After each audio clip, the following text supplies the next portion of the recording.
The Adventures of Pinocchio by Carlo Collodi. Chapter 1. How it happened that Mastro Cherry Carpenter found a piece of wood that wept and laughed like a child. Centuries ago there lived a king. My little readers will say immediately, "No, children, you are mistaken. Once upon a time there was a piece of wood. It was not an expensive piece of wood. Far from it. Just a common block of firewood, one of those thick, solid logs that are put on the fire in winter to make cold rooms cozy and warm. I do not know how this really happened, yet the fact remains that one fine day this piece of wood found itself in the shop of an old carpenter.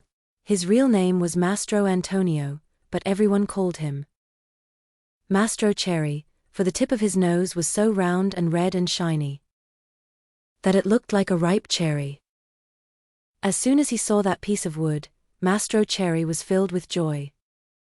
Rubbing his hands together happily, he mumbled half to himself, "This has come in the nick of time.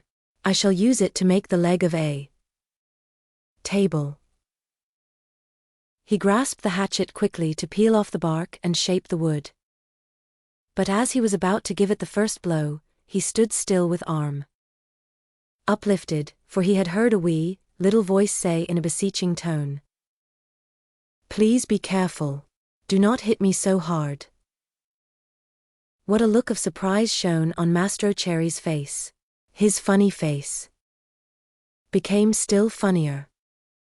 He turned frightened eyes about the room to find out where that wee little voice had come from, and he saw no one. He looked under the bench, no one. He peeped inside the closet, no one. He searched among the shavings, no one. He opened the door to look up and down the street, and still no one. "Oh, I see," he then said, laughing and scratching his wig. "It can easily be seen that I only thought I heard the tiny voice say the words. Well, to work once more." He struck a most solemn blow upon the piece of wood. "Oh, you hurt?" cried the same faraway little voice. Mastro Cherry grew dumb, his eyes popped out of his head, his mouth opened wide, and his tongue hung down on his chin.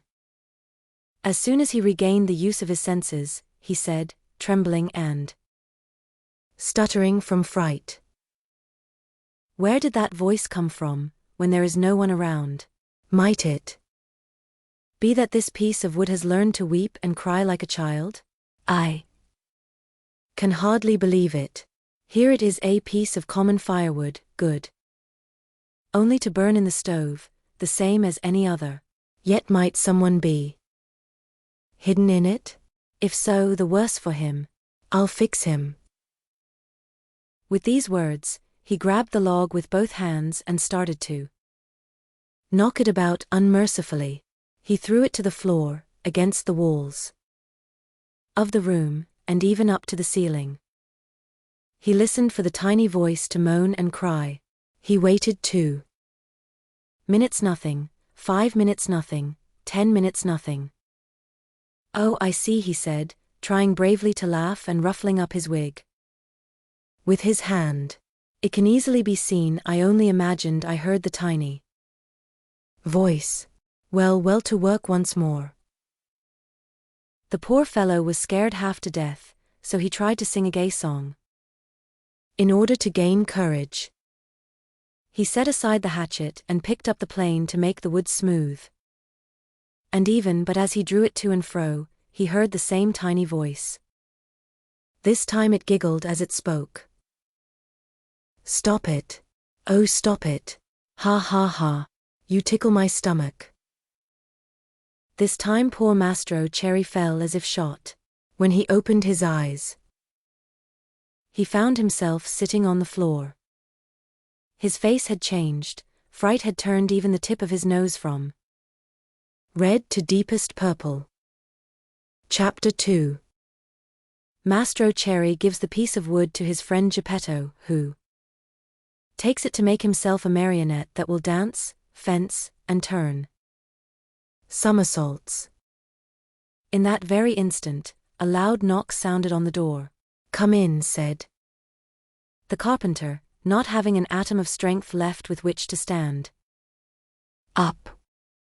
At the words, the door opened and a dapper little old man came in.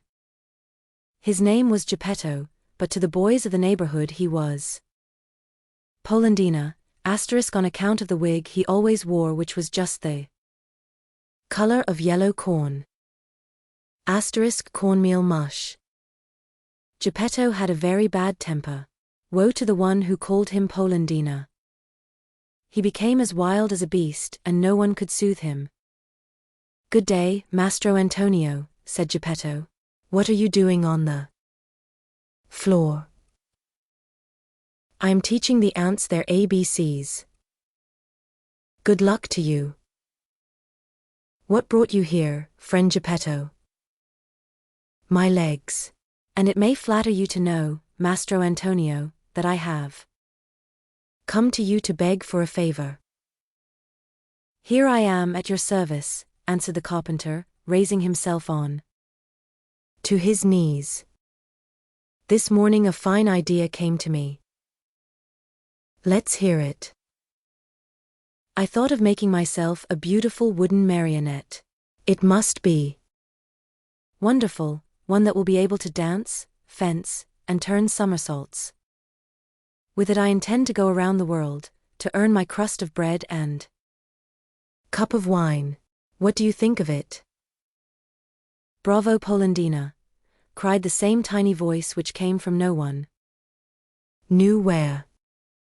On hearing himself called Polendina, Mastro Geppetto turned the color of a red pepper and, facing the carpenter, said to him angrily, "Why do you insult me?" "Who is insulting you?" "You called me Polendina." "I did not." "I suppose you think _I_ did. Yet I know it was you." "No." "Yes." "No." "Yes." And growing angrier each moment, they went from words to blows, and finally began to scratch and bite and slap each other. When the fight was over, Mastro Antonio had Geppetto's yellow wig in his hands and Geppetto found the carpenter's curly wig in his mouth. "Give me back my wig," shouted Mastro Antonio in a surly voice. "You return mine and we'll be friends." The two little old men, each with his own wig back on his own head, shook hands and swore to be good friends for the rest of their lives. "Well then, Mastro Geppetto," said the carpenter, to show he bore him no ill will, "what is it you want?" "I want a piece of wood to make a marionette. Will you give it to me?" Mastro Antonio, very glad indeed, went immediately to his bench to get the piece of wood which had frightened him so much. But as he was about to give it to his friend, with a violent jerk it slipped out of his hands and hit against poor Geppetto's thin legs. "Ah! Is this the gentle way, Mastro Antonio, in which you make your gifts? You have made me almost lame." "I swear to you I did not do it. It was _I_, of course. It's the fault of this piece of wood." "You're right, but remember you were the one to throw it at my legs." "I did not throw it." "Liar." "Geppetto, do not insult me or I shall call you Polendina." "Idiot." "Polendina." "Donkey." "Polendina." "Ugly monkey." "Polendina." On hearing himself called Polendina for the third time, Geppetto lost his head with rage and threw himself upon the carpenter. Then and there, they gave each other a sound thrashing. After this fight, Mastro Antonio had 2 more scratches on his nose. And Geppetto had 2 buttons missing from his coat. Thus having settled their accounts, they shook hands and swore to be good friends for the rest of their lives. Then Geppetto took the fine piece of wood, thanked Mastro Antonio, and limped away toward home. Chapter 3.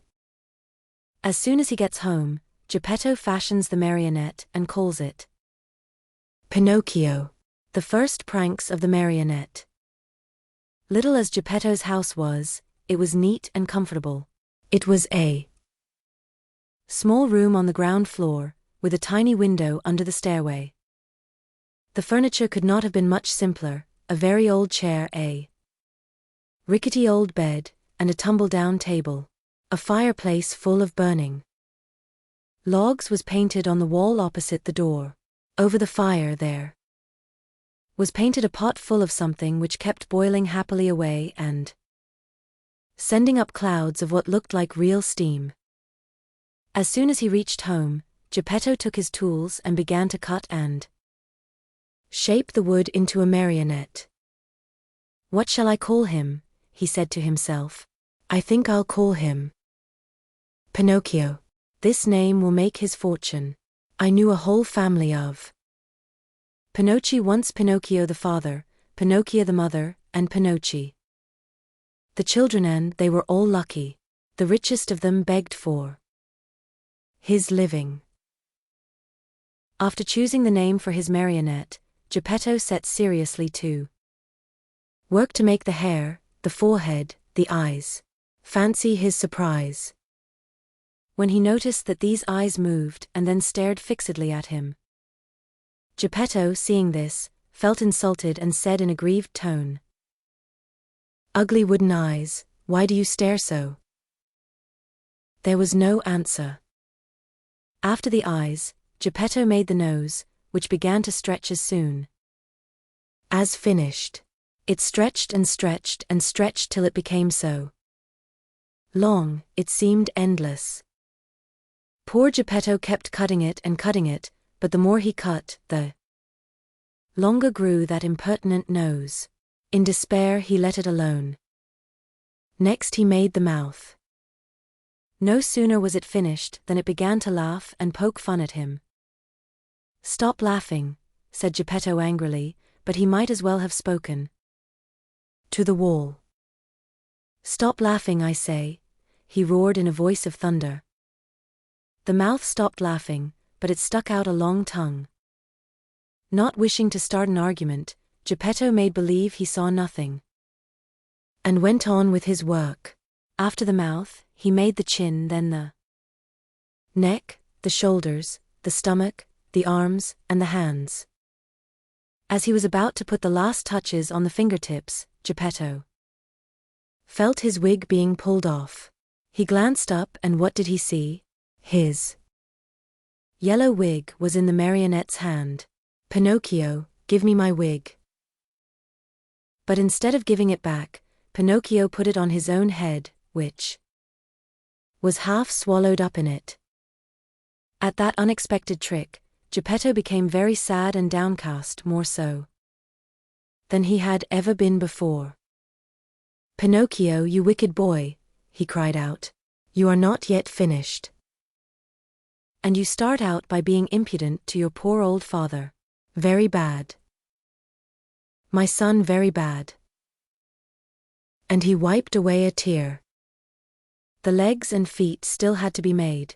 As soon as they were done, Geppetto felt a sharp kick on the tip of his nose. "I deserve it," he said to himself. "I should have thought of this before I made him. Now it's too late." He took hold of the marionette under the arms and put him on the floor to teach him to walk. Pinocchio's legs were so stiff that he could not move them, and Geppetto held his hand and showed him how to put out one foot after the other. When his legs were limbered up, Pinocchio started walking by himself and ran all around the room. He came to the open door, and with one leap he was out into the street. Away he flew.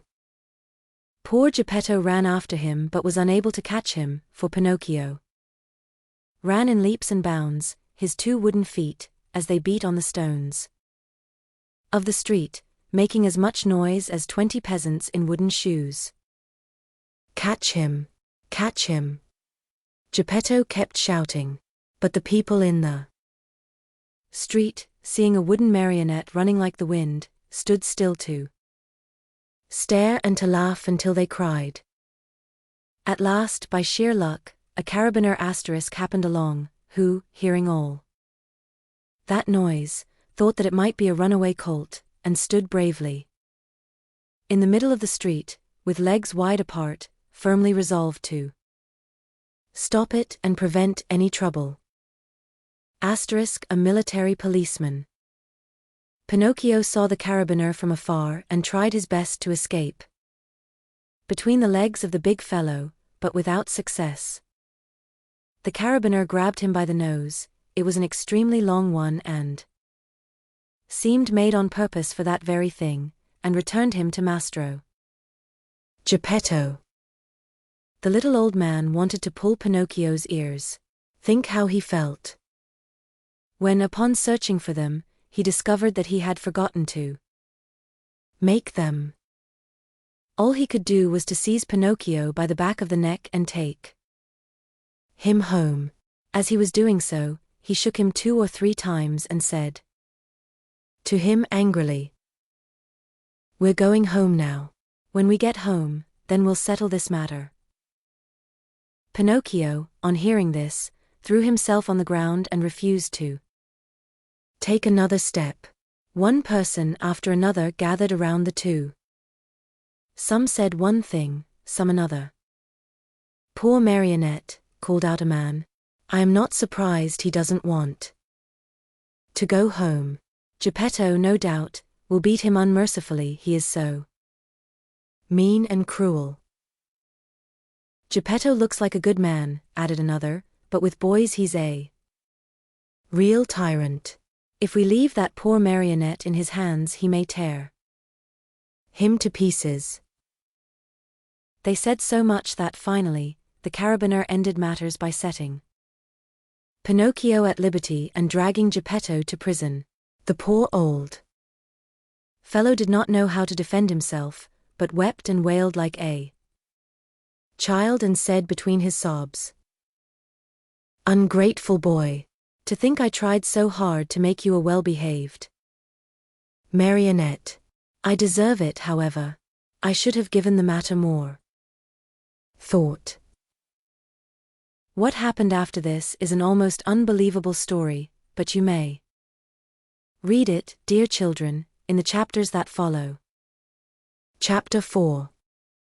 The story of Pinocchio and the talking cricket, in which one sees that bad children do not like to be corrected by those who know more than they do. Very little time did it take to get poor old Geppetto to prison. In the meantime, that rascal Pinocchio, free now from the clutches of the carabiner, was running wildly across fields and meadows, taking one short cut after another toward home. In his wild flight, he leaped over brambles and bushes, and across brooks and ponds, as if he were a goat or a hare chased by hounds. On reaching home, he found the house door half open. He slipped into the room, locked the door, and threw himself on the floor, happy at his escape. But his happiness lasted only a short time, for just then he heard someone saying, "Cri, cri, cri." "Who is calling me?" asked Pinocchio, greatly frightened. "I am." Pinocchio turned and saw a large cricket crawling slowly up the wall. "Tell me, cricket, who are you?" "I am the talking cricket, and I have been living in this room for more than 100 years. Today, however, this room is mine," said the marionette, "and if you wish to do me a favor, get out now, and don't turn around even once." "I refuse to leave this spot, answered the cricket, until I have told you a great truth. Tell it then and hurry. Woe to boys who refuse to obey their parents and run away from home. They will never be happy in this world, and when they are older they will be very sorry for it. Sing on, cricket mine, as you please. What I know is that tomorrow, at dawn, I leave this place forever. If I stay here, the same thing will happen to me which happens to all other boys and girls. They are sent to school, and whether they want to or not, they must study. As for me, let me tell you, I hate to study. It's much more fun, I think, to chase after butterflies, climb trees, and steal birds' nests. Poor little silly. Don't you know that if you go on like that, you will grow into a perfect donkey, and that you'll be the laughingstock of everyone? Keep still, you ugly cricket, cried Pinocchio. But the cricket, who was a wise old philosopher, instead of being offended at Pinocchio's impudence, continued in the same tone. If you do not like going to school, why don't you at least learn a trade, so that you can earn an honest living? Shall I tell you something? Asked Pinocchio, who was beginning to lose patience. Of all the trades in the world, there is only one that really suits me. And what can that be? That of eating, drinking, sleeping, playing, and wandering around from morning till night. Let me tell you, for your own good, Pinocchio, said the talking cricket in his calm voice, that those who follow that trade always end up in the hospital or in prison. Careful, ugly cricket. If you make me angry, you'll be sorry. Poor Pinocchio, I am sorry for you. Why?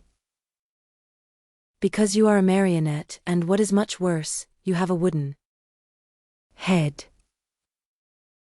At these last words, Pinocchio jumped up in a fury, took a hammer from the bench, and threw it with all his strength at the talking cricket. Perhaps he did not think he would strike it, but, sad to relate, my dear children, he did hit the cricket, straight on its head. With a last weak cri, the poor cricket fell from the wall, dead. Chapter 5. Pinocchio is hungry and looks for an egg to cook himself an omelette, but to his surprise, the omelette flies out of the window. If the cricket's death scared Pinocchio at all, it was only for a very few moments. For as night came on, a queer empty feeling at the pit of his stomach reminded the marionette that he had eaten nothing as yet. A boy's appetite grows very fast, and in a few moments the queer empty feeling had become hunger, and the hunger grew bigger and bigger, until soon he was as ravenous as a bear. Poor Pinocchio ran to the fireplace where the pot was boiling and stretched out his hand to take the cover off, but to his amazement the pot was only painted. Think how he felt. His long nose became at least 2 inches longer. He ran about the room, dug in all the boxes and drawers, and even looked under the bed in search of a piece of bread, hard though it might be, or a cookie, or perhaps a bit of fish. A bone left by a dog would have tasted good to him, but he found nothing. And meanwhile his hunger grew and grew. The only relief poor Pinocchio had was to yawn, and he certainly did yawn, such a big yawn that his mouth stretched out to the tips of his ears. Soon he became dizzy and faint. He wept and wailed to himself, the talking cricket was right. It was wrong of me to disobey father and to run away from home. If he were here now, I wouldn't be so hungry. Oh, how horrible it is to be hungry. Suddenly he saw, among the sweepings in a corner, something round and white that looked very much like a hen's egg. In a jiffy he pounced upon it. It was an egg. The marionette's joy knew no bounds. It is impossible to describe it. You must picture it to yourself. Certain that he was dreaming, he turned the egg over and over in his hands, fondled it, kissed it, and talked to it. And now, how shall I cook you? Shall I make an omelette? No, it is better to fry you in a pan. Or shall I drink you? No, the best way is to fry you in the pan. You will taste better. No sooner said than done. He placed a little pan over a foot warmer full of hot coals. In the pan, instead of oil or butter, he poured a little water. As soon as the water started to boil, he broke the eggshell. But in place of the white and the yolk of the egg, a little yellow chick, fluffy and gay and smiling, escaped from it. Bowing politely to Pinocchio, he said to him, "Many, many thanks indeed, Mr. Pinocchio, for having saved me the trouble of breaking my shell. Goodbye and good luck to you, and remember me to the family." With these words he spread out his wings, and darting to the open window, he flew away into space till he was out of sight. The poor marionette stood as if turned to stone, with wide eyes, open mouth, and the empty halves of the eggshell in his hands. When he came to himself, he began to cry and shriek at the top of his lungs, stamping his feet on the ground and wailing all the while. The talking cricket was right. If I had not run away from home, and if Father were here now, I should not be dying of hunger. Oh, how horrible it is to be hungry.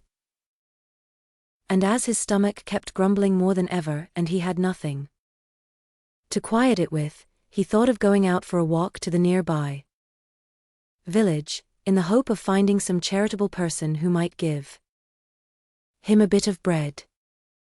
Chapter 6. Pinocchio falls asleep with his feet on a foot warmer, and awakens the next day with his feet all burned off. Pinocchio hated the dark street, but he was so hungry that, in spite of it, he ran out of the house. The night was pitch black. It thundered, and bright flashes of lightning now and again shot across the sky, turning it into a sea of fire. An angry wind blew cold and raised dense clouds of dust, while the trees shook and moaned in a weird way.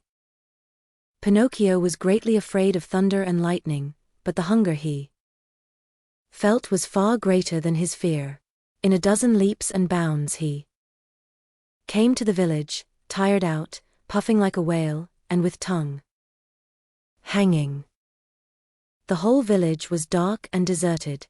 The stores were closed, the doors, the windows. In the streets, not even a dog could be seen.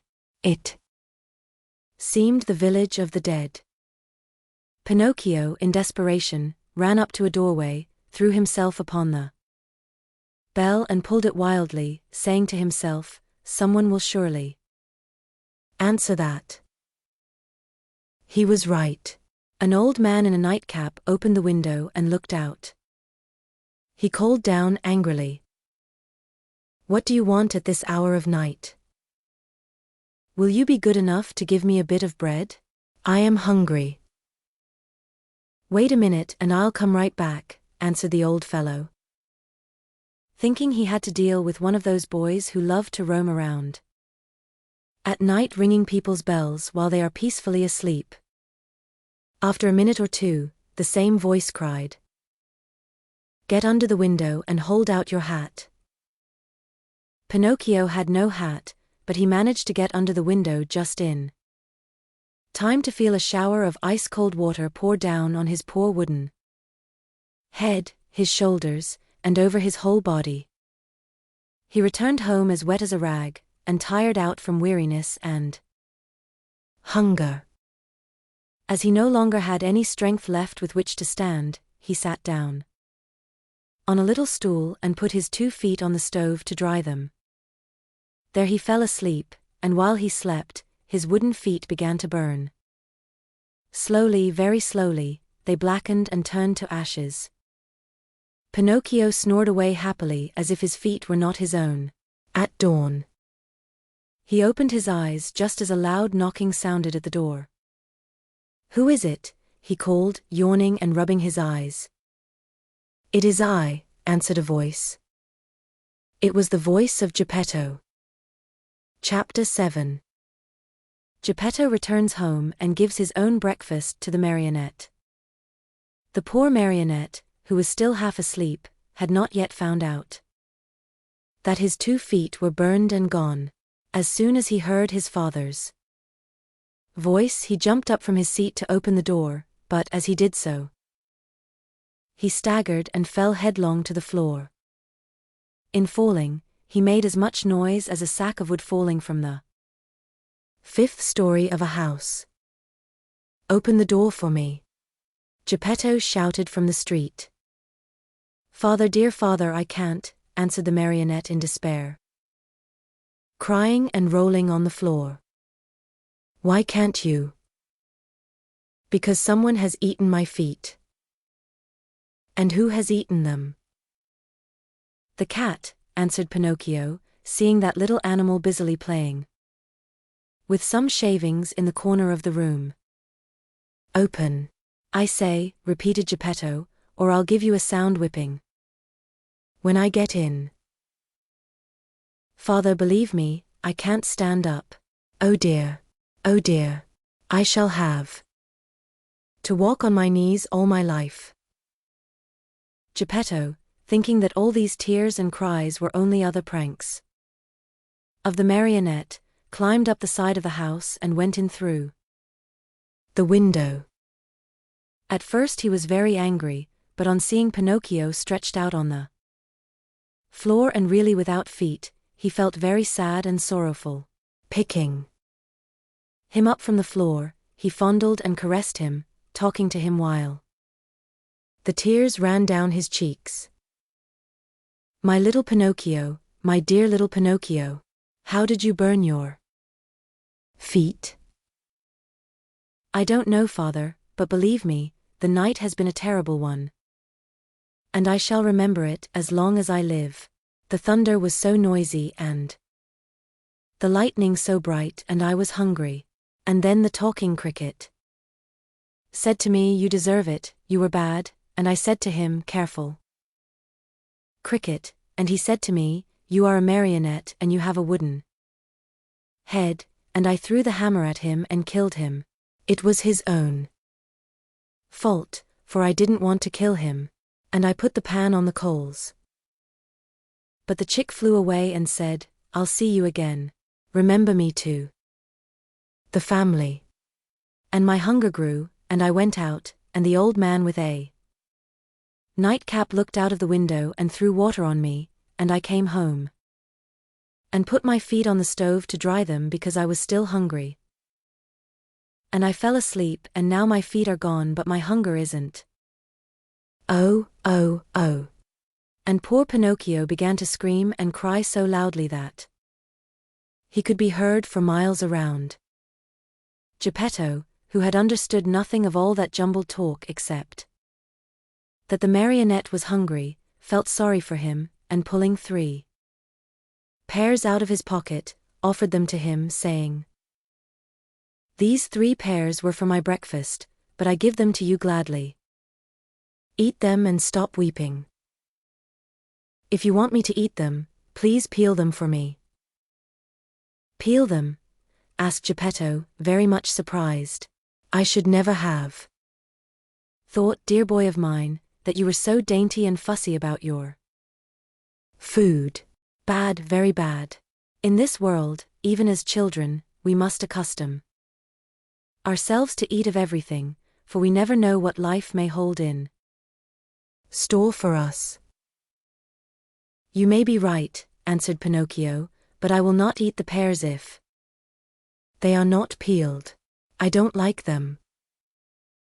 And good old Geppetto took out a knife, peeled the 3 pears, and put the skins in a row on the table. Pinocchio ate 1 pear in a twinkling and started to throw the core away, but Geppetto held his arm. "Oh no, don't throw it away. Everything in this world may be of some use." "But the core I will not eat," cried Pinocchio in an angry tone. "Who knows?" repeated Geppetto calmly. And later the 3 cores were placed on the table next to the skins. Pinocchio had eaten the 3 pears, or rather devoured them. Then he yawned deeply and wailed, "I'm still hungry. But I have no more to give you. Really, nothing. I have only these 3 cores and these skins." "Very well then," said Pinocchio, "if there is nothing else I'll eat them." At first he made a wry face, but one after another, the skins and the cores disappeared. "Ah, now I feel fine," he said after eating the last one. "You see," observed Geppetto, "that I was right when I told you that one must not be too fussy and too dainty about food. My dear, we never know what life may have in store for us." Chapter 8.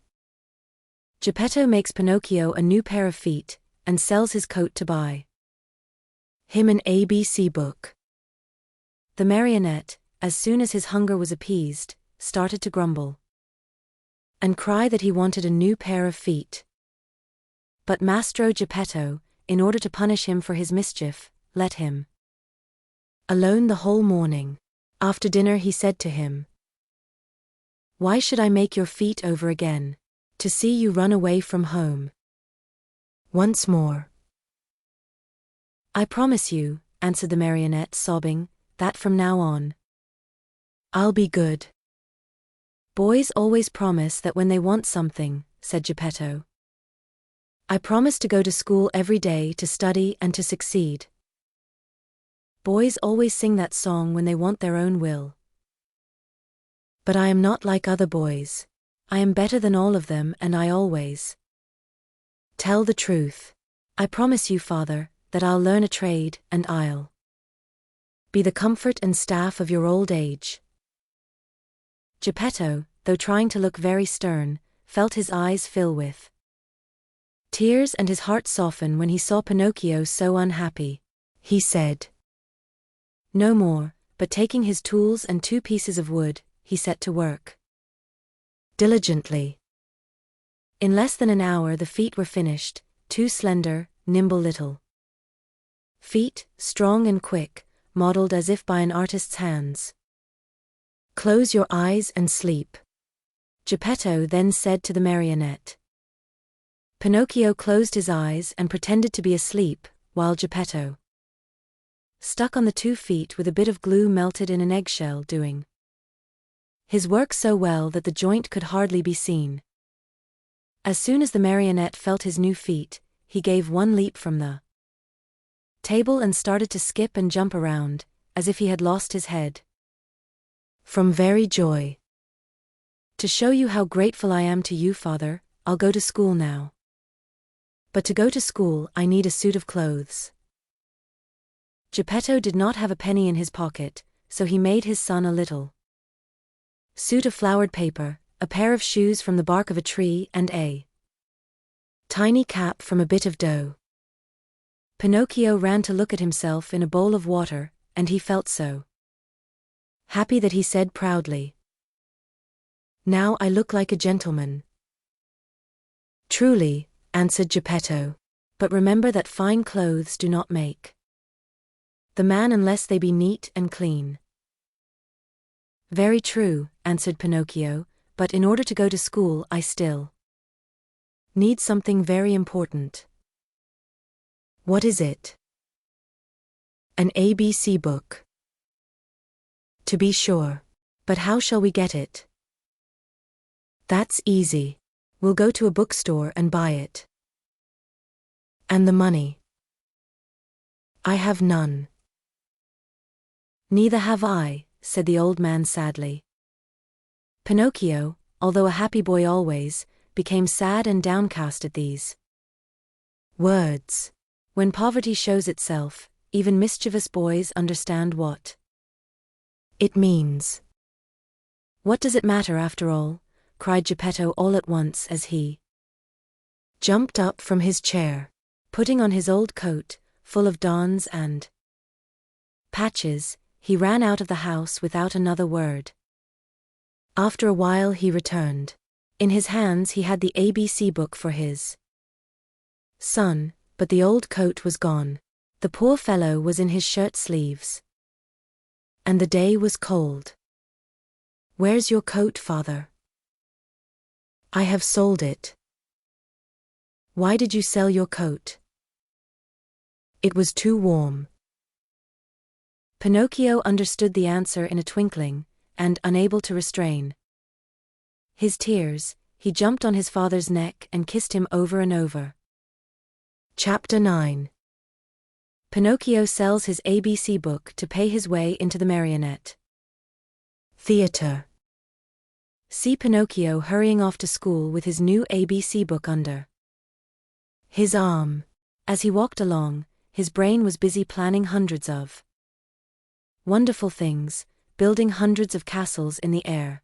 Talking to himself, he said, "In school today, I'll learn to read, tomorrow to write, and the day after tomorrow I'll do arithmetic. Then, clever as I am, I can earn a lot of money. With the very first pennies I make, I'll buy father a new cloth coat." Cloth, did I say? No, it shall be of gold and silver with diamond buttons. That poor man certainly deserves it, for, after all, isn't he in his shirt sleeves because he was good enough to buy a book for me? On this cold day too. Fathers are indeed good to their children.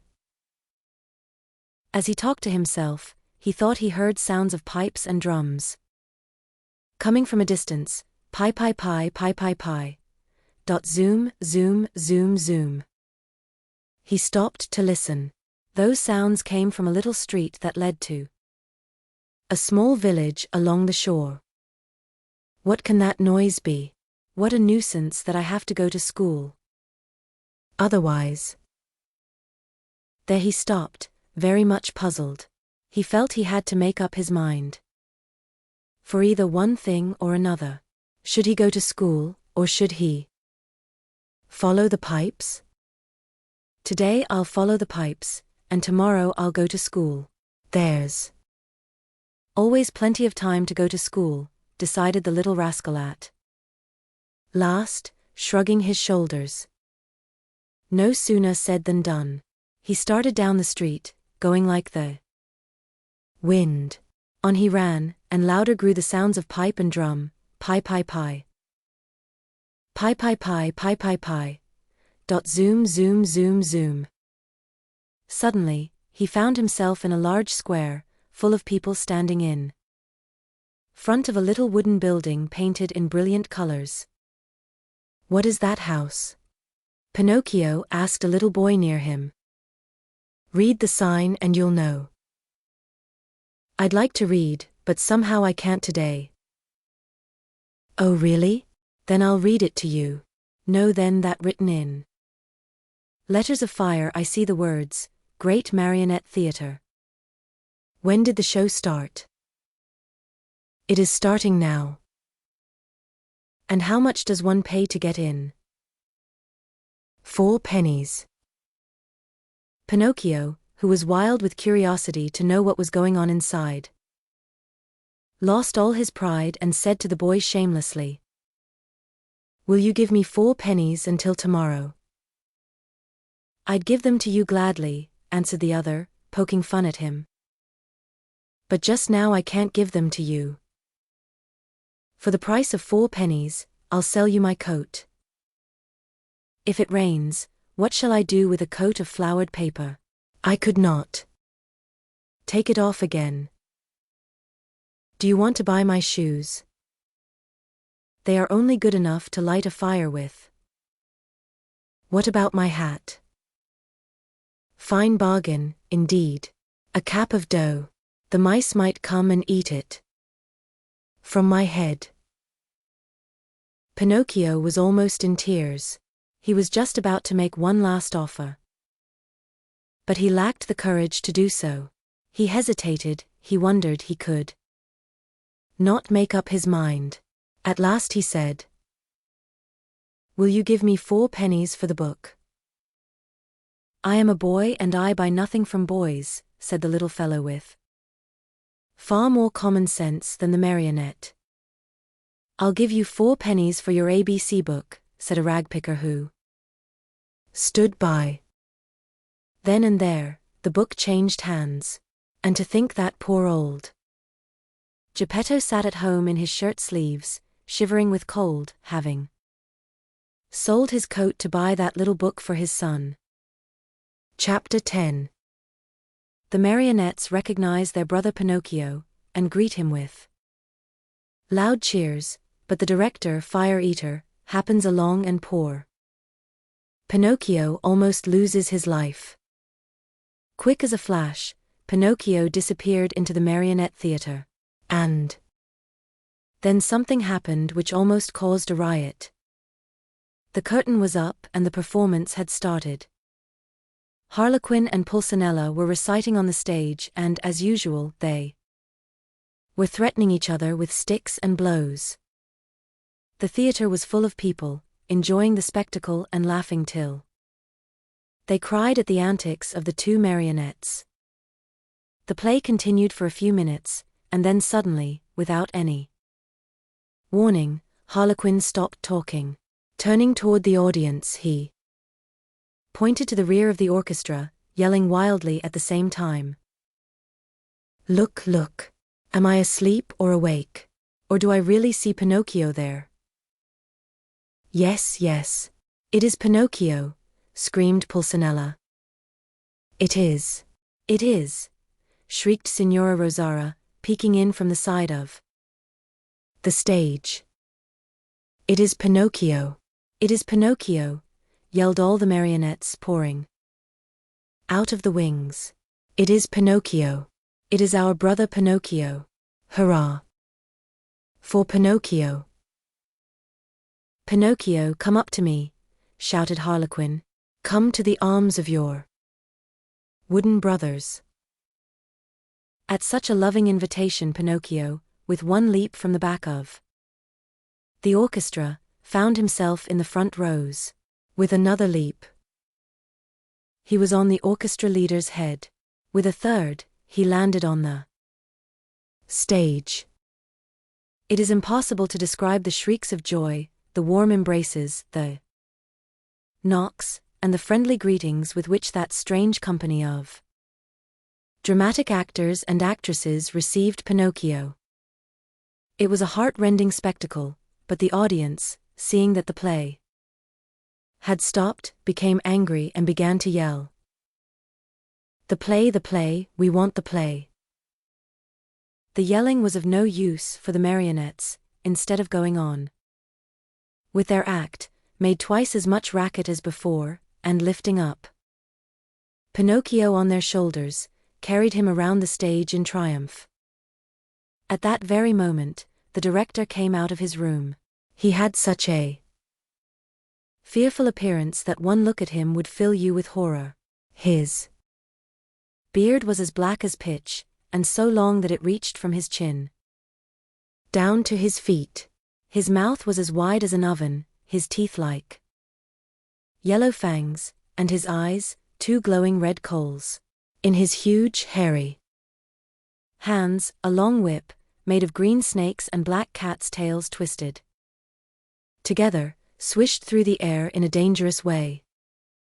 At the unexpected apparition, no one dared even to breathe. One could almost hear a fly go by. Those poor marionettes, one and all, trembled like leaves in a storm. "Why have you brought such excitement into my theater?" the huge fellow asked Pinocchio with the voice of an ogre suffering with a cold. "Believe me, Your Honor, the fault was not mine. Enough. Be quiet. I'll take care of you later. As soon as the play was over, the director went to the kitchen where a fine big lamb was slowly turning on the spit. More wood was needed to finish cooking it. He called Harlequin and Pulcinella and said to them, "Bring that marionette to me. He looks as if he were made of well-seasoned wood. He'll make a fine fire for this spit." Harlequin and Pulcinella hesitated a bit. Then, frightened by a look from their master, they left the kitchen to obey him. A few minutes later they returned, carrying poor Pinocchio, who was wriggling and squirming like an eel and crying pitifully. "Father, save me. I don't want to die. I don't want to die." Chapter 11. Fire Eater sneezes and forgives Pinocchio, who saves his friend Harlequin from death. In the theater, great excitement reigned. Fire Eater, this was really his name, was very ugly, but he was far from being as bad as he looked. Proof of this is that, when he saw the poor marionette being brought into him, struggling with fear and crying, "I don't want to die. I don't want to die," he felt sorry for him and began first to waver and then to weaken. Finally, he could control himself no longer and gave a loud sneeze. At that sneeze Harlequin, who until then had been as sad as a weeping willow, smiled happily and leaning toward the marionette, whispered to him, "Good news, brother mine. Fire Eater has sneezed and this is a sign that he feels sorry for you. You are saved.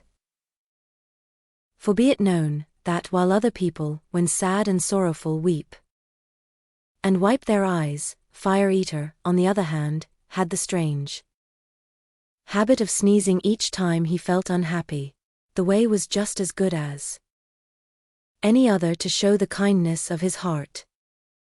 After sneezing, Fire Eater, ugly as ever, cried to Pinocchio, "Stop crying. Your wails give me a funny feeling down here in my stomach."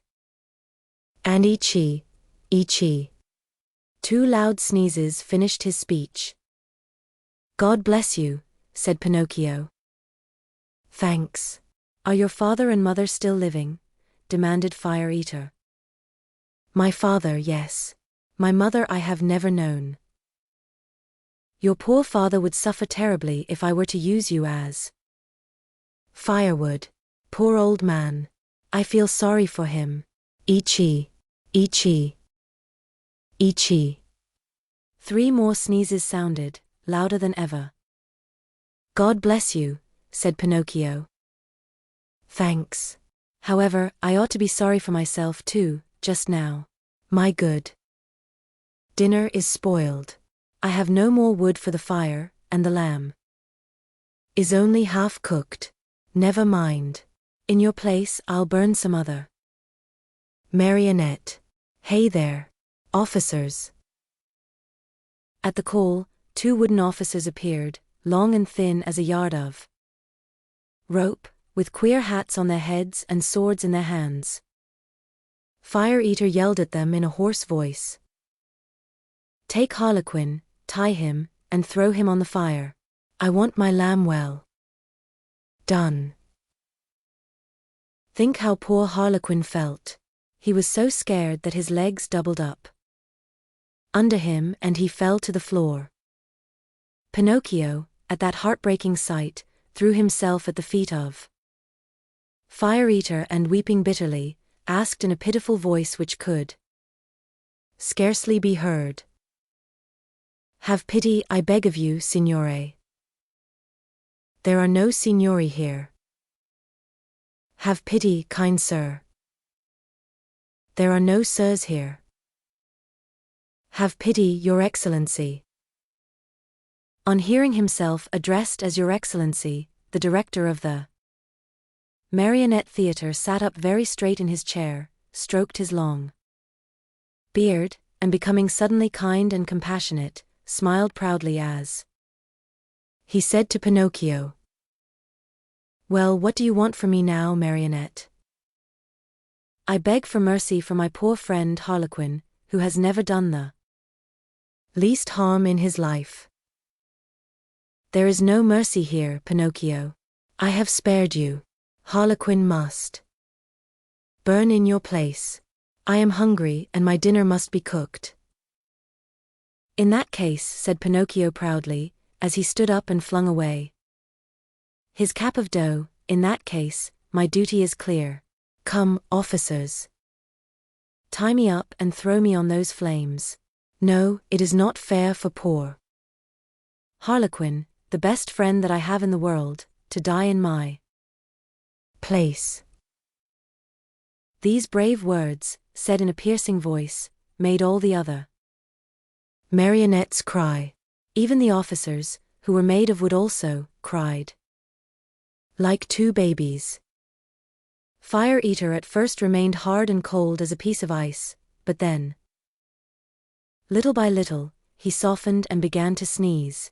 And after 4 or 5 sneezes, he opened wide his arms and said to Pinocchio, "You are a brave boy.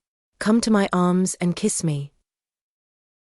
Pinocchio ran to him and, scurrying like a squirrel up the long black beard, he gave Fire Eater a loving kiss on the tip of his nose. "Has pardon been granted to me?" asked poor Harlequin with a voice that was hardly a breath. "Pardon is yours," answered Fire Eater, and sighing and wagging his head he added, "Well, tonight I shall have to eat my lamb only half cooked, but beware the next time, marionettes." At the news that pardon had been given, the marionettes ran to the stage.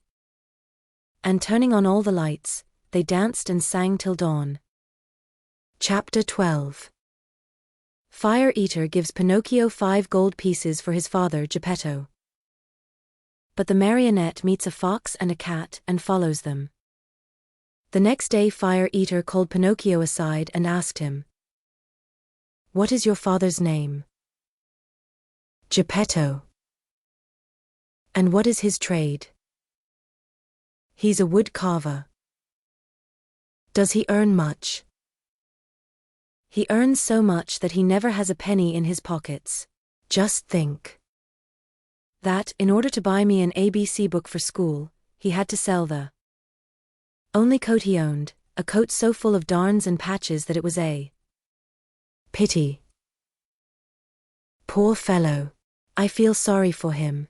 Here, take these 5 gold pieces. Go, give them to him with my kindest regards." Pinocchio, as may easily be imagined, thanked him 1,000 times.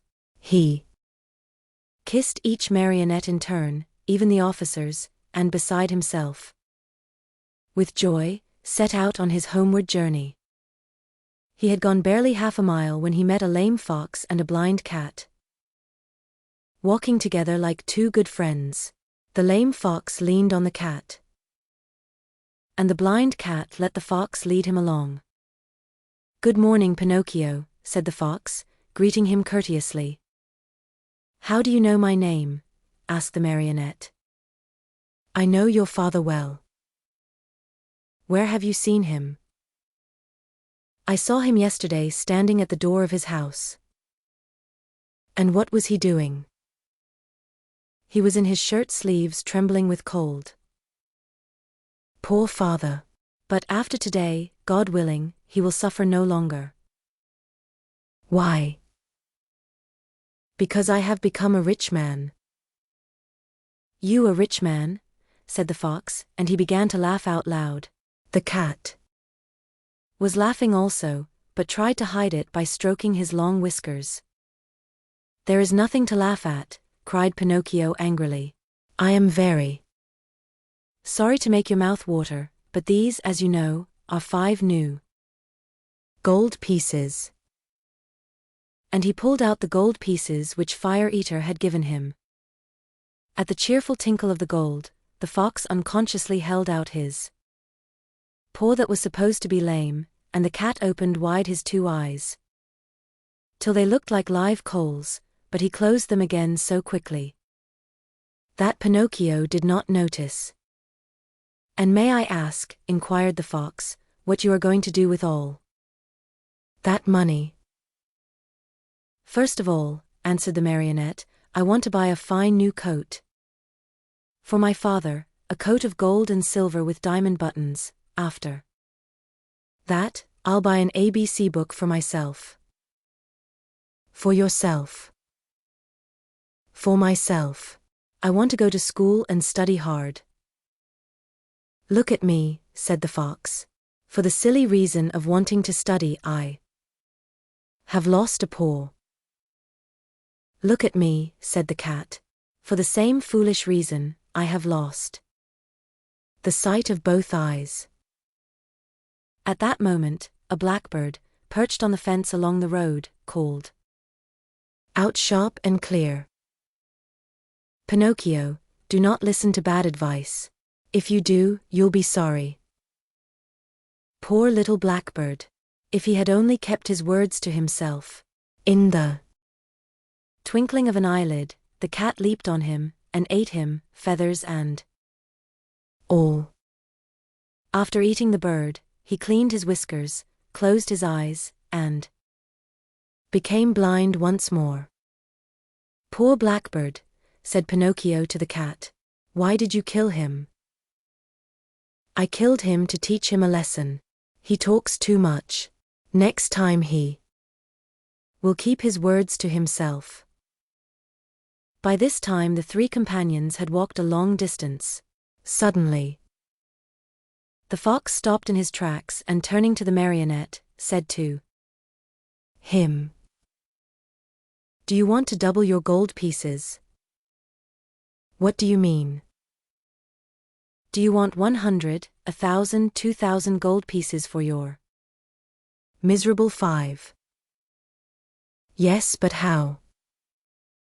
"The way is very easy. Instead of returning home, come with us." "And where will you take me?" "To the city of Simple Simons." Pinocchio thought a while and then said firmly, "No, I don't want to go. Home is near, and I'm going where father is waiting for me. How unhappy he must be that I have not yet returned. I have been a bad son," and the talking cricket was right when he said that a disobedient boy cannot be happy in this world. I have learned this at my own expense. Even last night in the theater, when Fire Eater brrrr. The shivers run up and down my back at the mere thought of it. "Well then," said the fox, "if you really want to go home, go ahead. But you'll be sorry." "You'll be sorry," repeated the cat. "Think well, Pinocchio, you are turning your back on Dame Fortune." "On Dame Fortune," repeated the cat. "Tomorrow your 5 gold pieces will be 2,000. 2,000, repeated the cat. "But how can they possibly become so many?" asked Pinocchio wonderingly. "I'll explain," said the fox. "You must know that, just outside the city of Simple Simons, there is a blessed field called the Field of Wonders. In this field you dig a hole, and in the hole you bury a gold piece. After covering up the hole with earth you water it well, sprinkle a bit of salt on it, and go to bed. During the night, the gold piece sprouts, grows, blossoms, and next morning you find a beautiful tree, that is loaded with gold pieces." "So that if I were to bury my 5 gold pieces," cried Pinocchio with growing wonder, "next morning I should find how many?" "It is very simple to figure out," answered the fox. "Why, you can figure it on your fingers. Granted that each piece gives you 500, multiply 500 by 5. Next morning you will find 2,500 new, sparkling gold pieces." "Fine! Fine!" cried Pinocchio, dancing about with joy. "And as soon as I have them, I shall keep 2,000 for myself and the other 500 I'll give to you too." "A gift for us?" cried the fox, pretending to be insulted. "Why, of course not." "Of course not," repeated the cat. "We do not work for gain," answered the fox. "We work only to enrich others." "To enrich others," repeated the cat. "What good people," thought Pinocchio to himself. And forgetting his father, the new coat, the ABC book, and all his good resolutions, he said to the fox and to the cat, "Let us go. I am with you." Chapter 13. The Inn of the Red Lobster. Cat and fox and marionette walked and walked and walked. At last, toward evening, dead tired, they came to the Inn of the Red Lobster. "Let us stop here a while," said the fox, "to eat a bite and rest for a few hours. At midnight we'll start out again, for at dawn tomorrow we must be at the Field of Wonders." They went into the inn and all three sat down at the same table. However, not one of them was very hungry. The poor cat felt very weak, and he was able to eat only 35 mullets with tomato sauce and 4 portions of tripe with cheese. Moreover, as he was so in need of strength, he had to have 4 more helpings of butter and cheese. The fox, after a great deal of coaxing, tried his best to eat a little. The doctor had put him on a diet, and he had to be satisfied with a small hare dressed with a dozen young and tender spring chickens. After the hare, he ordered some partridges, a few pheasants, a couple of rabbits, and a dozen frogs and lizards. That was all. He felt ill, he said, and could not eat another bite. Pinocchio ate least of all. He asked for a bite of bread and a few nuts, and then hardly touched them. The poor fellow, with his mind on the Field of Wonders, was suffering from a gold piece indigestion. Supper over, the fox said to the innkeeper, "Give us 2 good rooms, one for Mr. Pinocchio and the other for me and my friend. Before starting out, we'll take a little nap. Remember to call us at midnight sharp, for we must continue on our journey." "Yes, sir," answered the innkeeper, winking in a knowing way at the fox. And the cat, as if to say, "I understand." As soon as Pinocchio was in bed, he fell fast asleep and began to dream. He dreamed he was in the middle of a field. The field was full of vines heavy with grapes. The grapes were no other than gold coins which tinkled merrily as they swayed in the wind. They seemed to say, "Let him who wants us take us." Just as Pinocchio stretched out his hand to take a handful of them, he was awakened by 3 loud knocks at the door. It was the innkeeper who had come to tell him that midnight had struck. "Are my friends ready?" the marionette asked him. "Indeed, yes. They went 2 hours ago." "Why in such a hurry?" Unfortunately, the cat received a telegram which said that his firstborn was suffering from chilblains and was on the point of death. He could not even wait to say goodbye to you. Did they pay for the supper? How could they do such a thing? Being people of great refinement, they did not want to offend you so deeply as not to allow you the honor of paying the bill. "Too bad.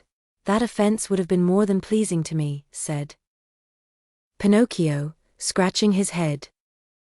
"Where did my good friends say they would wait for me?" he added. "At the Field of Wonders, at sunrise tomorrow morning." Pinocchio paid a gold piece for the 3 suppers and started on his way toward the field that was to make him a rich man. He walked on, not knowing where he was going, for it was dark, so dark that not a thing was visible. Round about him, not a leaf stirred. A few bats skimmed his nose now and again and scared him half to death.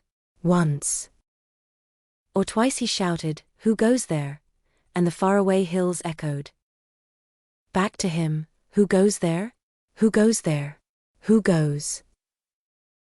As he walked, Pinocchio noticed a tiny insect glimmering on the trunk of a tree, a small being that glowed with a pale, soft light.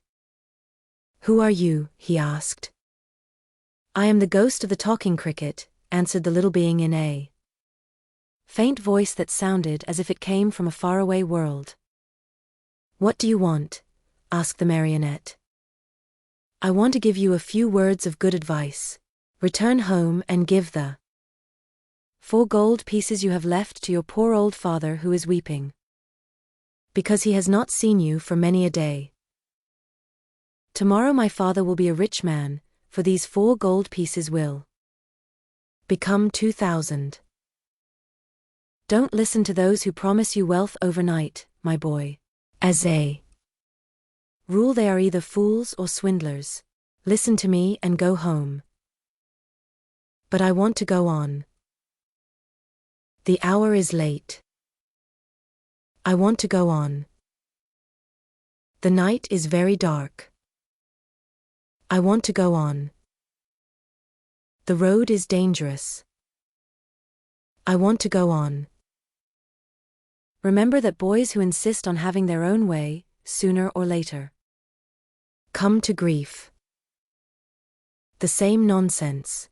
Goodbye, cricket. Good night, Pinocchio, and may heaven preserve you from the assassins.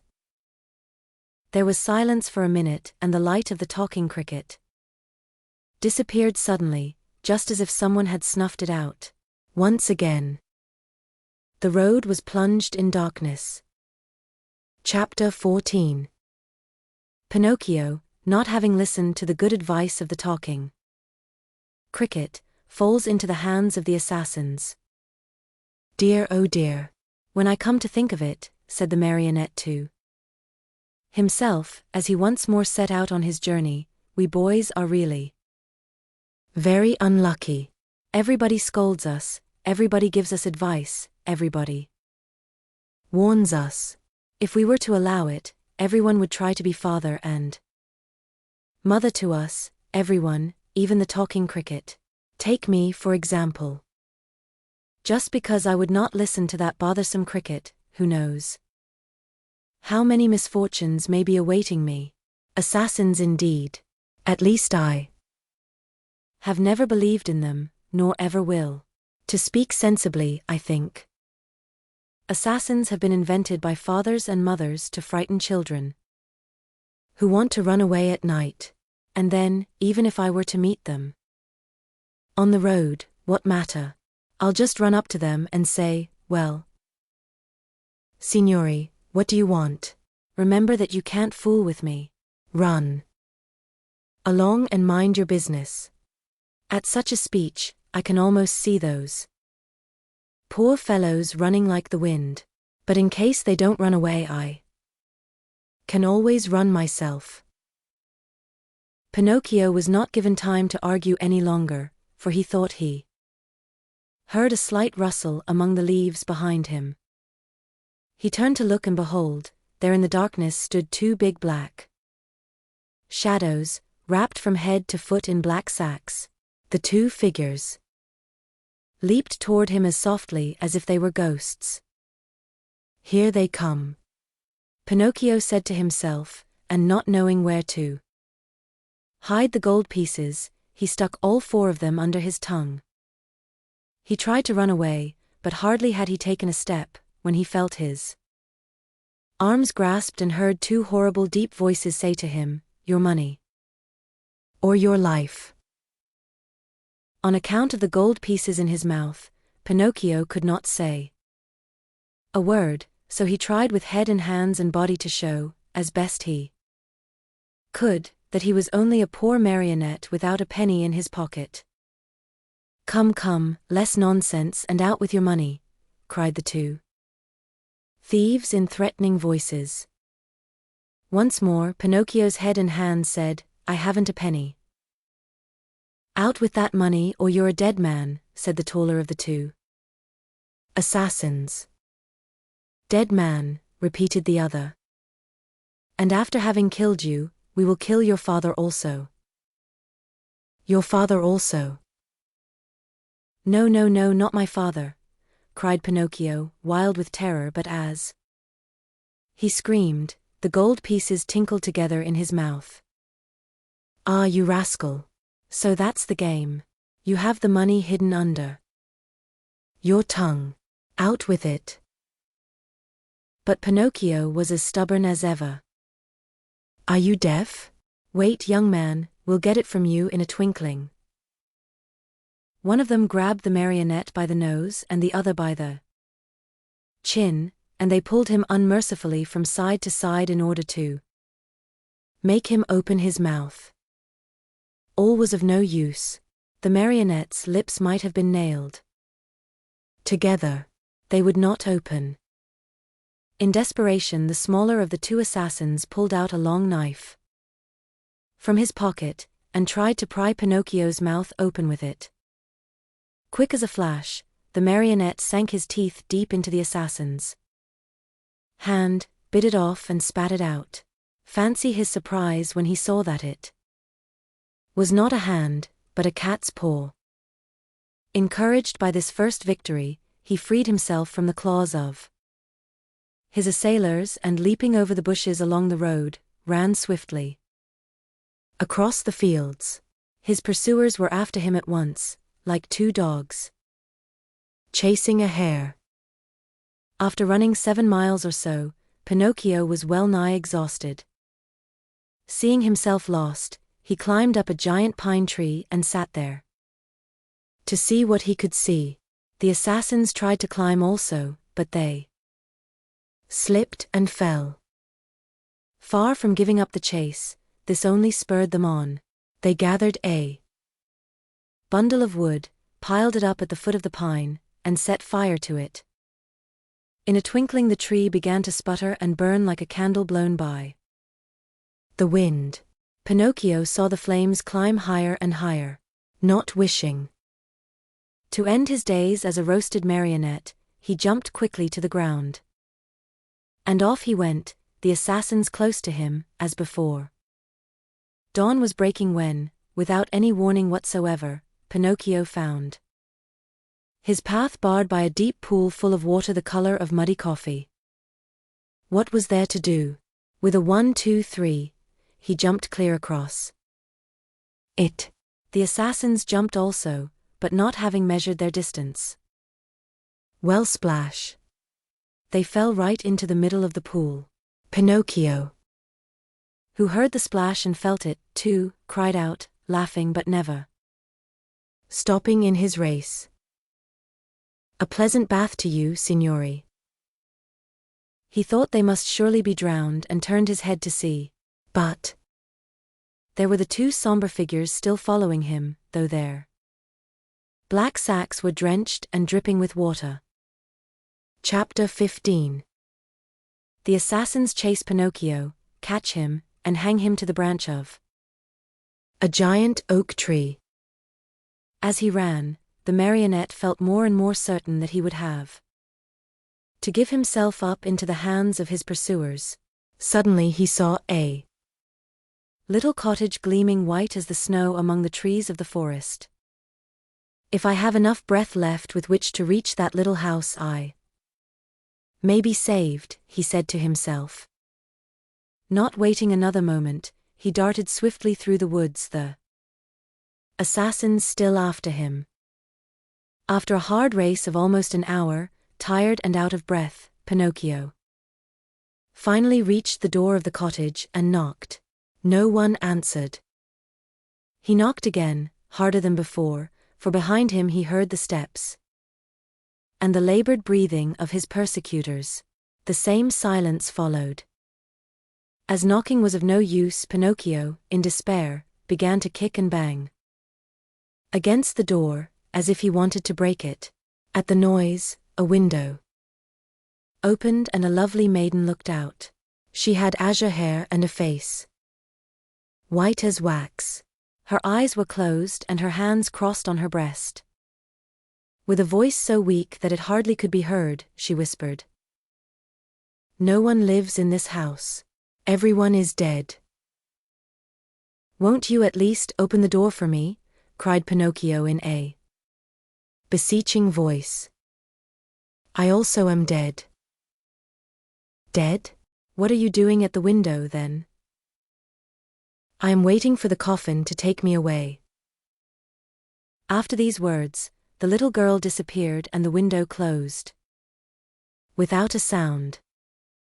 "Oh, lovely maiden with azure hair," cried Pinocchio, "open, I beg of you. Take pity on a poor boy who is being chased by two assassins." He did not finish, for two powerful hands grasped him by the neck and the same two horrible voices growled threateningly, "Now we have you." The marionette, seeing death dancing before him, trembled so hard that the joints of his legs rattled and the coins tinkled under his tongue. "Well," the assassins asked, "will you open your mouth now or not?" "Ah, you do not answer? Very well, this time you shall open it." Taking out two long, sharp knives, they struck two heavy blows on the marionette's back. Happily for him, Pinocchio was made of very hard wood and the knives broke into 1,000 pieces. The assassins looked at each other in dismay, holding the handles of the knives in their hands. "I understand," said one of them to the other, "there is nothing left to do now but to hang him." "To hang him," repeated the other. They tied Pinocchio's hands behind his shoulders and slipped the noose around his neck, throwing the rope over the high limb of a giant oak tree. They pulled till the poor marionette hung far up in space. Satisfied with their work, they sat on the grass waiting for Pinocchio to give his last gasp. But after 3 hours the marionette's eyes were still open, his mouth still shut, and his legs kicked harder than ever. Tired of waiting, the assassins called to him mockingly, "Goodbye till tomorrow. When we return in the morning, we hope you'll be polite enough to let us find you dead and gone and with your mouth wide open." With these words they went. A few minutes went by and then a wild wind started to blow. As it shrieked and moaned, the poor little sufferer was blown to and fro like the hammer of a bell. The rocking made him seasick and the noose, becoming tighter and tighter, choked him. Little by little a film covered his eyes. Death was creeping nearer and nearer, and the marionette still hoped for some good soul to come to his rescue, but no one appeared. As he was about to die, he thought of his poor old father, and hardly conscious of what he was saying, murmured to himself, "Oh father, dear father, if you were only here." These were his last words. He closed his eyes, opened his mouth, stretched out his legs, and hung there, as if he were dead. Chapter 16. The lovely maiden with azure hair sends for the poor marionette, puts him to bed, and calls 3 doctors to tell her if Pinocchio is dead or alive. If the poor marionette had dangled there much longer, all hope would have been lost. Luckily for him, the lovely maiden with azure hair once again looked out of her window, filled with pity at the sight of the poor little fellow being knocked helplessly about by the wind. She clapped her hands sharply together 3 times. At the signal, a loud whir of wings in quick flight was heard and a large falcon came and settled itself on the window ledge. "What do you command, my charming fairy?" asked the falcon, bending his beak in deep reverence, for it must be known that, after all, the lovely maiden with azure hair was none other than a very kind fairy who had lived, for more than 1,000 years, in the vicinity of the forest. Do you see that marionette hanging from the limb of that giant oak tree? I see him. Very well. Fly immediately to him. With your strong beak, break the knot which holds him tied, take him down, and lay him softly on the grass at the foot of the oak. The falcon flew away and after 2 minutes returned, saying, I have done what you have commanded. How did you find him? Alive or dead? At first glance, I thought he was dead, but I found I was wrong for. As soon as I loosened the knot around his neck, he gave a long sigh and mumbled with a faint voice, Now I feel better. The fairy clapped her hands twice. A magnificent poodle appeared. Walking on his hind legs, just like a man. He was dressed in court livery. A tricorn trimmed with gold lace was set at a rakish angle over a wig of white curls that dropped down to his waist. He wore a jaunty coat of chocolate-colored velvet, with diamond buttons, and with 2 huge pockets which were always filled with bones, dropped there. At dinner by his loving mistress. Breeches of crimson velvet, silk stockings and low, silver-buckled slippers completed his costume. His tail was encased in a blue silk covering, which was to protect it from the rain.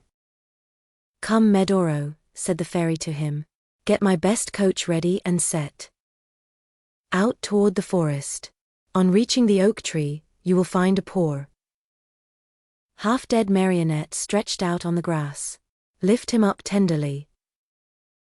Place him on the silken cushions of the coach, and bring him here to me. The poodle, to show that he understood, wagged his silk-covered tail 2 or 3 times and set off at a quick pace. In a few minutes, a lovely little coach, made of glass with lining as soft as whipped cream and chocolate pudding, and stuffed with canary feathers, pulled out of the stable. It was drawn by 100 pairs of white mice, and the poodle sat on the coachman's seat and snapped his whip gaily in the air, as if he were a real coachman in a hurry to get to his destination. In a quarter of an hour the coach was back. The fairy, who was waiting at the door of the house, lifted the poor little marionette in her arms, took him to a dainty room with mother-of-pearl walls, put him to bed, and sent immediately for the most famous doctors of the neighborhood to come to her. One after another the doctors came, a crow, an owl, and a talking cricket. I should like to know, signori, said the fairy, turning to the 3 doctors gathered about Pinocchio's bed, I should like to know if this poor marionette is dead or alive. At this invitation, the crow stepped out and felt Pinocchio's pulse, his nose, his little toe. Then he solemnly pronounced the following words. To my mind this marionette is dead and gone, but if by any evil chance he were not, then that would be a sure sign that he is still alive. I am sorry, said the owl, to have to contradict the crow, my famous friend and colleague. To my mind this marionette is alive, but if by any evil chance he were not, then that would be a sure sign that he is wholly dead. And do you hold any opinion? The fairy asked the talking cricket. I say that a wise doctor, when he does not know what he is talking about, should know enough to keep his mouth shut. However, that marionette is not a stranger to me. I have known him a long time. Pinocchio, who until then had been very quiet, shuddered so hard that the bed shook. That marionette, continued the talking cricket, is a rascal of the worst kind. Pinocchio opened his eyes and closed them again. He is rude, lazy, a runaway. Pinocchio hid his face under the sheets. That marionette is a disobedient son who is breaking his father's heart. Long shuddering sobs were heard, cries, and deep sighs. Think how surprised everyone was when, on raising the sheets, they discovered Pinocchio half melted in tears. When the dead weep, they are beginning to recover, said the crow solemnly. I am sorry to contradict my famous friend and colleague, said the owl. But as far as I'm concerned, I think that when the dead weep, it means they do not want to die. Chapter 17. Pinocchio eats sugar, but refuses to take medicine. When the undertakers come for him, he drinks the medicine and feels better. Afterwards he tells a lie and in punishment, his nose grows longer and longer. As soon as the 3 doctors had left the room, the fairy went to Pinocchio's bed and touching him on the forehead, noticed that he was burning with fever. She took a glass of water, put a white powder into it, and handing it to the marionette, said lovingly to him, Drink this, and in a few days you'll be up and well. Pinocchio looked at the glass, made a wry face, and asked in a whining voice, Is it sweet or bitter? It is bitter, but it is good for you. If it is bitter, I don't want it. Drink it. I don't like anything bitter. Drink it and I'll give you a lump of sugar to take the bitter taste from your mouth. Where's the sugar? Here it is, said the fairy, taking a lump from a golden sugar bowl. I want the sugar first, then I'll drink the bitter water. Do you promise? Yes. The fairy gave him the sugar and Pinocchio, after chewing and swallowing it in a twinkling, said, smacking his lips, If only sugar were medicine, I should take it every day. Now keep your promise and drink these few drops of water. They'll be good for you. Pinocchio took the glass in both hands and stuck his nose into it. He lifted it to his mouth and once more stuck his nose into it. It is too bitter, much too bitter. I can't drink it. How do you know, when you haven't even tasted it? I can imagine it. I smell it. I want another lump of sugar, then I'll drink it. The fairy, with all the patience of a good mother, gave him more sugar and again handed him the glass.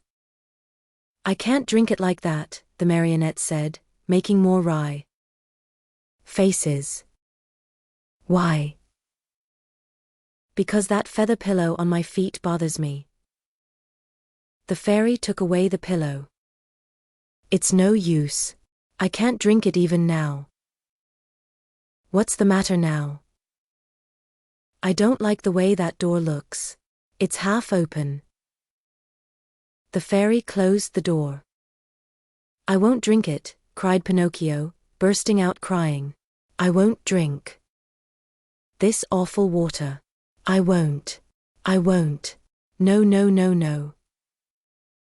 My boy, you'll be sorry. I don't care. You are very sick. I don't care. In a few hours the fever will take you far away to another world. I don't care. Aren't you afraid of death? Not a bit. I'd rather die than drink that awful medicine. At that moment, the door of the room flew open and in came 4 rabbits, as black as ink, carrying a small black coffin on their shoulders. What do you want from me? Asked Pinocchio. We have come for you, said the largest rabbit. For me? But I'm not dead yet. No, not dead yet, but you will be in a few moments since you have refused to take the medicine which would have made you well. Oh fairy, my fairy, the marionette cried out, give me that glass. Quick, please. I don't want to die. No, no, not yet, not yet. And holding the glass with his 2 hands, he swallowed the medicine at 1 gulp. Well, said the 4 rabbits, this time we have made the trip for nothing. And turning on their heels, they marched solemnly out of the room, carrying their little black coffin and muttering and grumbling between their teeth. In a twinkling, Pinocchio felt fine. With 1 leap he was out of bed and into his clothes. The fairy, seeing him run and jump around the room gay as a bird on wing, said to him, "My medicine was good for you after all, wasn't it?" "Good indeed. It has given me new life." "Why then did I have to beg you so hard to make you drink it?" "I'm a boy, you see, and all boys hate medicine more than they do sickness." "What a shame. Boys ought to know, after all, that medicine, taken in time, can save them from much pain and even from death. Next time I won't have to be begged so hard. I'll remember those black rabbits with the black coffin on their shoulders, and I'll take the glass." And poof, down it will go. "Come here now and tell me how it came about that you found yourself in the hands of the assassins." "It happened that Fire Eater gave me 5 gold pieces to give to my father, but on the way, I met a fox and a cat, who asked me, 'Do you want the 5 pieces to become 2,000? And I said, 'Yes.' And they said, 'Come with us to the Field of Wonders.' And I said, 'Let's go.' Then they said, 'Let us stop at the Inn of the Red Lobster for dinner, and after midnight we'll set out again.' We ate and went to sleep. When I awoke they were gone, and I started out in the darkness all alone. On the road I met 2 assassins dressed in black coal sacks, who said to me, 'Your money or your life.' And I said, 'I haven't any money,' for you see, I had put the money under my tongue. One of them tried to put his hand in my mouth, and I bit it off and spat it out, but it wasn't a hand, it was a cat's paw. And they ran after me, and I ran and ran, till at last they caught me and tied my neck with a rope and hanged me to a tree, saying, 'Tomorrow we'll come back for you, and you'll be dead and your mouth will be open, and then we'll take the gold pieces that you have hidden under your tongue.'" "Where are the gold pieces now?" the fairy asked. "I lost them," answered Pinocchio, but he told a lie, for he had them in his pocket. As he spoke, his nose, long though it was, became at least 2 inches longer. "And where did you lose them?" "In the wood nearby." At this second lie, his nose grew a few more inches. "If you lost them in the nearby wood," said the fairy, "we'll look for them and find them, for everything that is lost there is always found." "Ah, now I remember," replied the marionette, becoming more and more confused.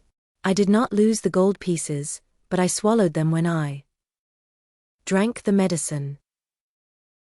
At this third lie, his nose became longer than ever, so long that he could not even turn around. If he turned to the right, he knocked it against the bed or into the window panes. If he turned to the left, he struck the walls or the door. If he raised it a bit, he almost put the fairy's eyes out. The fairy sat looking at him and laughing. "Why do you laugh?"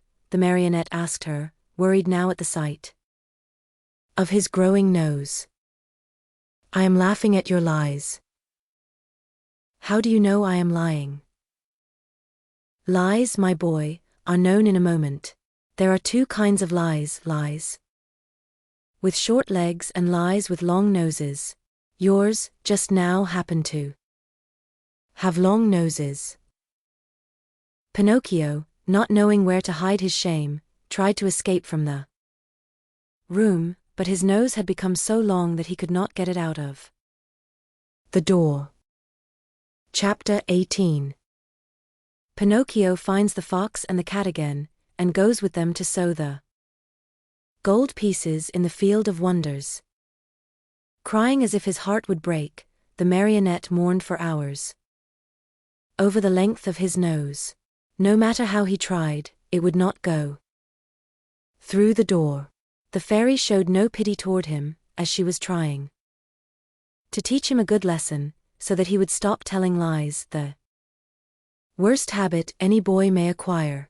But when she saw him, pale with fright, and with his eyes half out of his head from terror, she began to feel sorry for him and clapped her hands together. 1,000 woodpeckers flew in through the window and settled themselves on Pinocchio's nose. They pecked and pecked so hard at that enormous nose that in a few moments, it was the same size as before. "How good you are, my fairy," said Pinocchio, drying his eyes, "and how much I love you." "I love you too," answered the fairy, "and if you wish to stay with me, you may be my little brother and I'll be your good little sister." "I should like to stay, but what about my poor father?" "I have thought of everything. Your father has been sent for, and before night he will be here." "Really?" cried Pinocchio joyfully. "Then, my good fairy, if you are willing, I should like to go to meet him. I cannot wait to kiss that dear old man, who has suffered so much for my sake." "Surely, go ahead, but be careful not to lose your way. Take the wood path and you'll surely meet him." Pinocchio set out, and as soon as he found himself in the wood he ran like a hare. When he reached the giant oak tree he stopped, for he thought he heard a rustle in the brush. He was right. There stood the fox and the cat, the two traveling companions with whom he had eaten at the Inn of the Red Lobster. "Here comes our dear Pinocchio," cried the fox, hugging and kissing him. "How did you happen here?" "How did you happen here?" repeated the cat. "It is a long story," said the marionette. "Let me tell it to you. The other night, when you left me alone at the inn, I met the assassins on the road."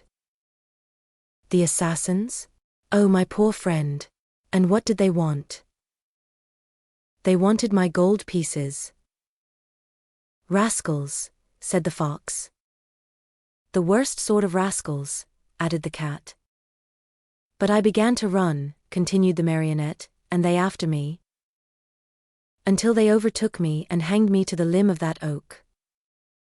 Pinocchio pointed to the giant oak nearby. "Could anything be worse?" said the fox.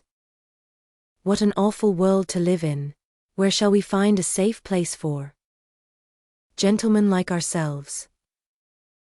As the fox talked thus, Pinocchio noticed that the cat carried his right paw in a sling. "What happened to your paw?" he asked. The cat tried to answer, but he became so terribly twisted in his speech that the fox had to help him out. "My friend is too modest to answer. I'll answer for him. About an hour ago, we met an old wolf on the road. He was half starved and begged for help. Having nothing to give him, what do you think my friend did out of the kindness of his heart? With his teeth, he bit off the paw of his front foot and threw it at that poor beast, so that he might have something to eat." As he spoke, the fox wiped off a tear. Pinocchio, almost in tears himself, whispered in the cat's ear, "If all the cats were like you, how lucky the mice would be." "And what are you doing here?" the fox asked the marionette. "I am waiting for my father, who will be here at any moment now." "And your gold pieces?" "I still have them in my pocket, except one which I spent at the Inn of the Red Lobster." To think that those 4 gold pieces might become 2,000. Tomorrow. Why don't you listen to me? Why don't you sow them in the field of wonders? Today it is impossible. I'll go with you some other time. Another day will be too late, said the fox. Why? Because that field has been bought by a very rich man, and today is the last day that it will be open to the public. How far is this field of wonders? Only 2 miles away. Will you come with us? We'll be there in half an hour. You can sow the money, and after a few minutes, you will gather your 2,000 coins and return home rich. Are you coming? Pinocchio hesitated a moment before answering, for he remembered the good fairy, old Geppetto, and the advice of the talking cricket. Then he ended by doing what all boys do, when they have no heart and little brain. He shrugged his shoulders and said to the fox and the cat, "Let us go. I am with you." And they went. They walked and walked for half a day at least, and at last they came to the town called the City of Simple Simons. As soon as they entered the town, Pinocchio noticed that all the streets were filled with hairless dogs, yawning from hunger, with sheared sheep, trembling with cold, with combless chickens, begging for a grain of wheat, with large butterflies, unable to use their wings because they had sold all their lovely colors, with tailless peacocks, ashamed to show themselves, and with bedraggled pheasants, scuttling away hurriedly, grieving for their bright feathers of gold and silver, lost to them forever. Through this crowd of paupers and beggars, a beautiful coach passed now and again. Within it sat either a fox, a hawk, or a vulture. "Where is the field of wonders?" asked Pinocchio, growing tired of waiting. "Be patient. It is only a few more steps away." They passed through the city, and just outside the walls they stepped into a lonely field, which looked more or less like any other field. "Here we are," said the fox to the marionette. "Dig a hole here and put the gold pieces into it." The marionette obeyed. He dug the hole, put the 4 gold pieces into it, and covered them up very carefully. "Now," said the fox, "go to that nearby brook, bring back a pail full of water, and sprinkle it over the spot." Pinocchio followed the directions closely, but, as he had no pail, he pulled off his shoe, filled it with water, and sprinkled the earth which covered the gold. Then he asked, "Anything else?" "Nothing else," answered the fox. "Now we can go. Return here within 20 minutes and you will find the vine grown and the branches filled with gold pieces." Pinocchio, beside himself with joy, thanked the fox and the cat many times and promised them each a beautiful gift. "We don't want any of your gifts," answered the 2 rogues. "It is enough for us that we have helped you to become rich with little or no trouble. For this we are as happy as kings." They said goodbye to Pinocchio and, wishing him good luck, went on their way. Chapter 19. Pinocchio is robbed of his gold pieces and, in punishment, is sentenced to 4 months in prison. If the marionette had been told to wait a day instead of 20 minutes, the time could not have seemed longer to him. He walked impatiently to and fro and finally turned his nose toward the field of wonders. And as he walked with hurried steps, his heart beat with an excited tick. Tack, tick, tack, just as if it were a wall clock, and his busy brain kept thinking, "What if, instead of 1,000, I should find 2,000? Or if, instead of 2,000, I should find 5,000 or 100? 1,000? I'll build myself a beautiful palace, with 1,000 stables, filled with 1,000 wooden horses to play with, a cellar overflowing with lemonade and ice cream soda, and a library of candies and fruits, cakes and cookies. Thus amusing himself with fancies, he came to the field. There he stopped to see if, by any chance, a vine filled with gold coins was in sight. But he saw nothing. He took a few steps forward, and still nothing. He stepped into the field. He went up to the place where he had dug the hole and buried the gold pieces. Again nothing. Pinocchio became very thoughtful, and forgetting his good manners altogether, he pulled a hand out of his pocket and gave his head a thorough scratching. As he did so, he heard a hearty burst of laughter close to his head. He turned sharply, and there, just above him on the branch of a tree, sat a large parrot, busily preening his feathers. "What are you laughing at?" Pinocchio asked peevishly. "I am laughing because, in preening my feathers, I tickled myself under the wings." The marionette did not answer. He walked to the brook, filled his shoe with water, and once more sprinkled the ground which covered the gold pieces. Another burst of laughter, even more impertinent than the first, was heard in the quiet field.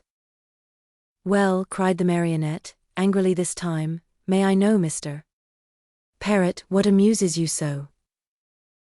"I am laughing at those simpletons who believe everything they hear and who allow themselves to be caught so easily in the trap set for them." "Do you perhaps mean me?" "I certainly do mean you, poor Pinocchio, you who are such a little silly as to believe that gold can be sown in a field just like beans or squash. I too believed that once, and today I am very sorry for it. Today, but too late. I have reached the conclusion that, in order to come by money honestly, one must work and know how to earn it with hand or brain." "I don't know what you are talking about," said the marionette, who was beginning to tremble with fear. "Too bad. I'll explain myself better," said the parrot. "While you were away in the city, the fox and the cat returned here in a great hurry. They took the 4 gold pieces which you have buried and ran away as fast as the wind. If you can catch them, you're a brave one." Pinocchio's mouth opened wide.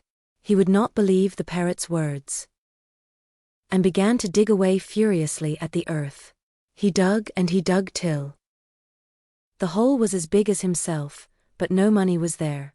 Every penny was gone. In desperation, he ran to the city and went straight to the courthouse to report the robbery to the magistrate. The judge was a monkey, a large gorilla venerable with age. A flowing white beard covered his chest, and he wore gold-rimmed spectacles from which the glasses had dropped out. The reason for wearing these, he said, was that his eyes had been weakened by the work of many years. Pinocchio, standing before him, told his pitiful tale, word by word. He gave the names and the descriptions of the robbers and begged for justice. The judge listened to him with great patience. A kind look shone in his eyes. He became very much interested in the story. He felt moved. He almost wept. When the marionette had no more to say, the judge put out his hand and rang a bell. At the sound, 2 large mastiffs appeared, dressed in carabiners' uniforms. Then the magistrate, pointing to Pinocchio, said in a very solemn voice, "This poor simpleton has been robbed of 4 gold pieces. Take him, therefore, and throw him into prison." The marionette, on hearing this sentence passed upon him, was thoroughly stunned. He tried to protest, But the two officers clapped their paws on his mouth and hustled him away to jail. There he had to remain for 4 long weary months. And if it had not been for a very lucky chance, he probably would have had to stay there longer.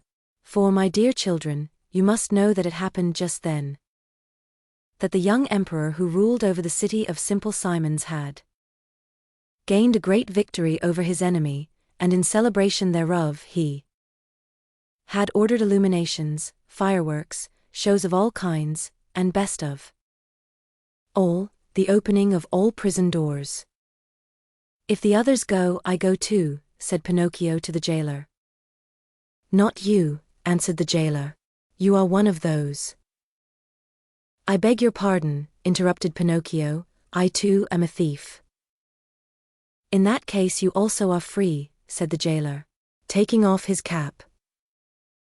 He bowed low and opened the door of the prison, and Pinocchio ran out and away, with never a look backward.